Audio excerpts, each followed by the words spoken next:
ایک تو اپنی زندگی میں توجہ اللہ پہ کریں، یہ چھوڑ دیں اتنی زیادہ سیاست، اتنا بندوں کے پیچھے بھاگنا، یہ تو تھکا دیں گے، یہ تھکا دیتے ہیں۔ ان کی ایک خواہش پوری کرو تو یہ دوسری۔ میں آج ہی پڑھ رہا تھا، حضرت سعید ابن مسیب کہا کرتے تھے یا اللہ یہ بڑوں کی آرزوؤں سے بھی بچانا، ان کی آرزویں بڑی ہوتی ہیں، روز نہیں ایک آرزو۔ اور حضور دعا مانگا کرتے تھے، نبی کریم علیہ السلام، مسند امام احمد بن حنبل میں موجود ہے، اللہ کے محبوب فرماتے تھے اے اللہ اس آرزو سے بچا جو آرزو ایک اور آرزو میں مبتلا کر دے، وہ خواہش جو اور خواہش میں ڈال دے۔ تو ایک تو توجہ اللہ پہ کریں، دوسری بات زندگی کو، بود و باش کو، اس کو سادہ کریں۔ سرور کائنات صلی اللہ تعالیٰ علیہ وسلم کا کمال یہ تھا کہ لوگ نا حضور کے ساتھ ڈیل کرنے میں آسانی محسوس کرتے تھے کہ حضور سے بات آسانی سے کی جا سکتی ہے، سرور کائنات بات سنتے ہیں۔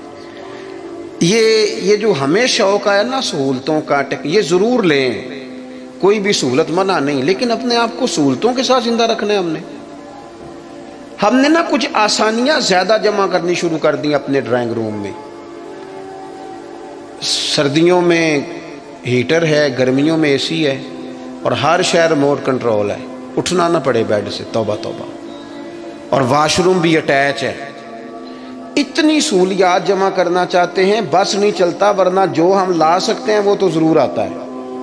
اس سے زیادہ جب آپ اتنی آسانیوں کے عادی ہو جاتے ہیں نا میرے عزیز، تو پھر آپ نظریاتی نہیں رہتے، پھر آپ کو قابو کیا جا سکتا ہے، پھر تو ڈاکٹر کو بھی اے سی دے کے تحفے میں تو مرضی کی دوائی لکھوائی جا سکتی ہے۔ حالانکہ اس معاملے میں سفارت چلنی چاہیے، صحت والا معاملہ تو ٹھیک ہونا چاہیے نا، لیکن ڈاکٹر اگر بڑا ہے تو اسے چابی دیں کمپنی والے گاڑی کی، تو اسی کمپنی کی دوائی لکھ دے گا، اللہ ماشاءاللہ۔ جب آپ نظریاتی ہیں، تھوڑے پہ آپ کو گزارا کرنا آتا ہے۔ حضور صلی اللہ علیہ وسلم نے نا ہمیں اپنی سیرت کے تعلق سے جو دوسرا بڑا نظریہ دیا وہ یہ ہے، آپ کو میری باتوں کی سمجھ آ رہی ہے؟ جو نہیں بولتے انہیں بھی آ رہی ہے؟ حضور نے ہمیں اپنی سیرت نور سے ایک پیغام دیا ہے کہ دنیا میں تمہارے مکانات نہیں، تم نے یہاں رہنا ہے مسافروں کی طرح۔ تمہارے لیے نا عالی شان محلات اور تمہاری مرضی کی آسانیاں اور سہولتیں وہ ساری رب نے جنت میں تمہارے لیے تیار کی ہیں، وہاں تمہیں من چاہی چیزیں ملیں گی۔ یہاں تم نے مسافروں کی طرح، کن فی الدنیا کانک غریب و عابر سبیل، مسافر کی طرح، راہ گیر کی طرح وقت گزارنا۔ آپ نے کبھی دیکھا ہے کہ بس اسٹاپ پہ جہاں بندے کھڑے ہو کے بس کا انتظار کرتے ہیں، وہاں کبھی کسی بندے نے جگہ خرید لی ہو کہ یہاں اکثر کھڑے ہونا پڑتا ہے تو چلو جگہ تھوڑی خرید لیتے ہیں، خریدتا ہے کیوں؟ اسے پتہ ہے کہ بس آئی تو میں نے چلے جانا ہے۔ پلیٹ فارم پہ، ریلوے اسٹیشن پہ کبھی کسی بندے نے جگہ خریدی ہے کہ یار اکثر آنا جانا پڑتا ہے تو چلو تھوڑی خرید لیتے ہیں، کبھی خریدی ہے؟ ایئرپورٹ پہ نا میں نے یہ دیکھا ہے کہ آپ اپنا بیگ رکھ کے، ہینڈ کیری سامان رکھ کے آپ کسی کرسی پہ جائیں نا، اور آپ واش روم سے ہو کے یا کسی طبی حاجت سے ہو کے واپس آئیں تو وہاں کو بندہ اور بیٹھ گیا ہو تو بندے جھگڑا نہیں کرتے، چپ کر کے اپنا سامان اٹھاتے ہیں دوسری جگہ پہ۔ کیوں نہیں کرتے؟ ان کو پتہ ہے کہ فلائٹ آئی تو میں نے یہاں رٹا ڈالنے کی ضرورت کیا ہے؟ آپ نبی کریم علیہ السلام کی بات کو سمجھیں۔ حضور نے فرمایا کہ تم نے یہاں مسافر کی طرح رہنا ہے۔ مسافر کو 2 مرلے کے لیے جھگڑے کھڑے کرتے ہیں، وہ کچھ 6 انچ کے لیے رٹے ڈالتے ہیں، ان کو تو پتہ ہے کہ حضرت اسرائیل نے آنا ہے اور ہم نے چلے جانا ہے۔ اس لیے حضرت بلال حبشی رضی اللہ تعالیٰ عنہ بڑا عرصہ رہے مدینہ طیبہ، 10 سال رہے، انہوں نے کوئی مکان نہیں بنایا۔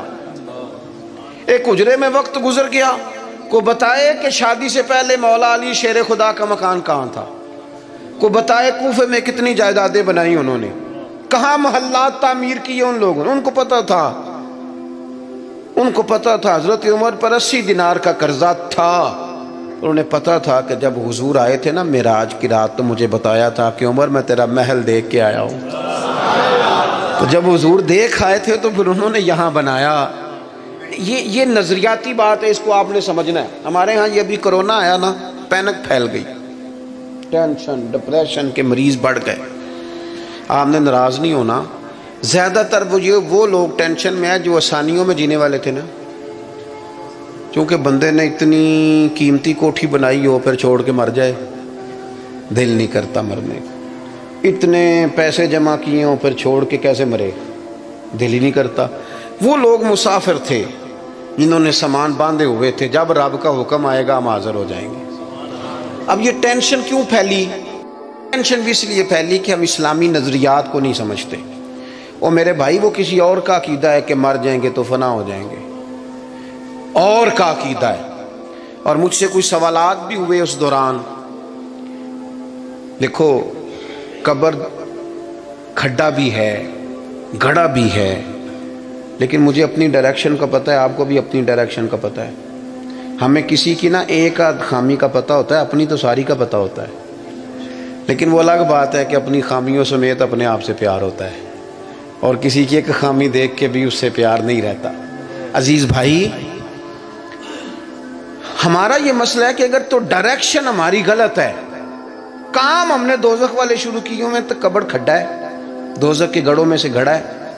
لیکن اگر ڈائریکشن ٹھیک ہے، حلال حرام کی تمیز ہے، آنکھ پر، زبان پر، نفس پر کنٹرول ہے، پھر قبر کھڈا نہیں، نظریہ سمجھو، پھر تو قبر باغ ہے۔ نہیں سمجھے آپ میری بات؟ قبر باغ میں جاتے ہوئے ڈر لگتا ہے، پریشانی ہوتی ہے، دل گھبراتا ہے۔ وہ جی قبر میں آکسیجن کہاں سے آئے گی؟ میں نے کہا جہاں اماں کے پیٹ میں بچہ ہوتا ہے تب کہاں سے آتی ہے؟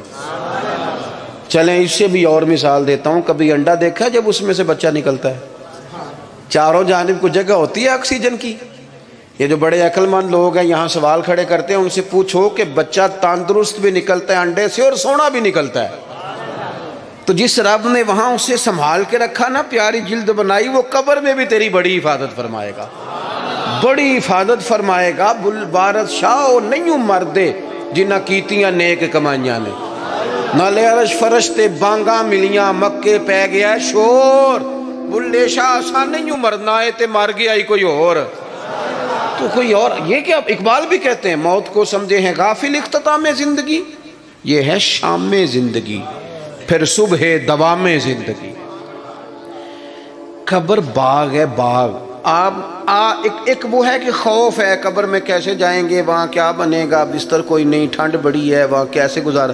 ایک یہ ہے کہ وہ باغ ہے، باغ بھی عام نہیں، روضۃ من ریاض الجنہ، جنت کے باغوں میں سے باغ۔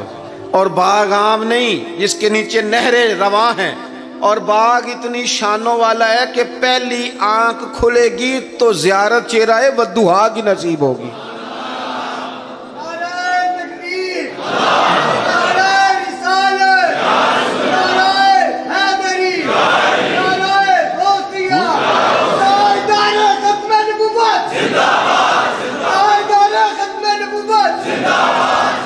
ہاں میری بات پر توجہ کر۔ جب آپ کا یہ نظریہ بن جاتا ہے نا کہ میرے لیے آگے بڑا کچھ ہے۔ جو لوگ یہاں سے گئے تھے نا سعودی عرب محنت مزدوری کرنے، انہوں نے وہاں مکان بنائے۔ میں نے دیکھا ہے کہ جس نے جو گیا تھا نا 35 سال پہلے جو کمبل خریدا تھا، واپس آنے تک وہی کمبل ہے، اور وہاں بیٹھ کے اس کو پتہ ہے نا میرا گھر پاکستان میں ہے، تو یہاں وہ ٹائلیں بھی لگواتا ہے، حالانکہ آ کے سال میں رہنا 15 دن ہے، 20 دن ہے، ٹائلیں بھی لگوا رہا ہے، تیاریاں بھی۔ کیوں؟ کہ ذہن بن گیا میرا اصل گھر۔ یہ حضور ہمیں سوچ دیتے ہیں کہ تمہارا اصل گھر جنت میں ہے۔